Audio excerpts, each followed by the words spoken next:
Li Tirkiye di sala 1993 de li bajarê Sîwasa Bakurê Kurdistanê sûsê rewşenbîr, hunermend, nivîskarên Kurd û Elewî ji bo bîraniya Pîr Sultan Abdal li otêla Matmaka Sîwasê li hev kom dibin.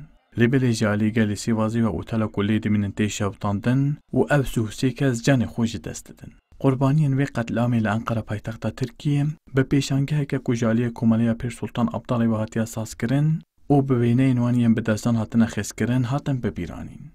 Koray Kayayê zarokê 12 salî yek ji van qurbaniyan bû ku bi xwişka xwe re di vê qetlamê de canê xwe ji dest dabû. Li gel wêneyê vî peykerî wî jî ji aliyê Komeleya Pîr Sultan Abdalê ve hatiye çêkirin. Diya Koray Kaya Hüsniye Kaya ku li ber peykerê Kurê xwe rondik barandin, amaje pê kir ku kesên Kurê wî qetil kirine îro azadin û nehatine sizakirin. بۆ هەموو ئەوانەی ئەرکیان لەم چالاکیە کێشاوە سوپاسگوزارم. با هەموو کەس بزانێت ئەو بکوژانەی کوڕەکەمیان کوشت ئێستا ئازادن.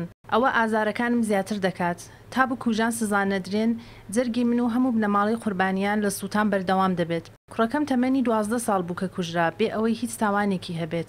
حوسێن کارابابێژی ku divê qetlamê de xwişka xwe û du biraziyên xwe wenda dike dibêjim, aliyekî dilxweşin ku bi çalakiyên wiha wendahiyên wan tên bibîranîn, aliyekî jî dilşewatin ku cihê sûsê kes lê hatine şewtandin nebûye muzexane.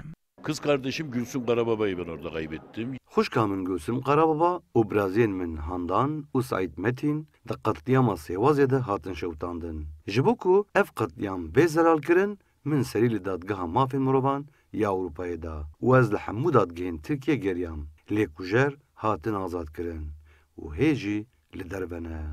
Endamê Komeleya Pîr Sultan Abdalê İsmaîl Ateşî ragihand ku arman cevaniya wê çalakî ev em careke din êşên wiha neyên kişandin û qurbaniyên qetlamê her bên bibîranîn. Buradaki yapmış olduğumuz etkinliğin bir tek amacı var. Armanca ev çalakiya ku mel vê derê li dar xistî, ew e ku bila êdî ev êş derd û kulên ku me kêşane careke din neyên kişandin û ev keçû xortên me, rewşenbîr û hunermendên me her bên bibîranîn. Em ê her gav qurbaniyên xwe bibîr bînin. Her wiha rayedarên Komeleya Pîr Sultan Abdaliyên ku beşdarî vê pêşangehê bûn amaje pê kirin ku ev ê li Enqere paytexta Tirkiye sala bê muzexaneyekê ji bo qurbaniyên qetliyama Sîwasê ava bikin. Da ku ev qetliyama 28 sal sera derbas bûye neyê ji bîr kirin. Vural êrişmiş. Kurdistan 24 Enqere.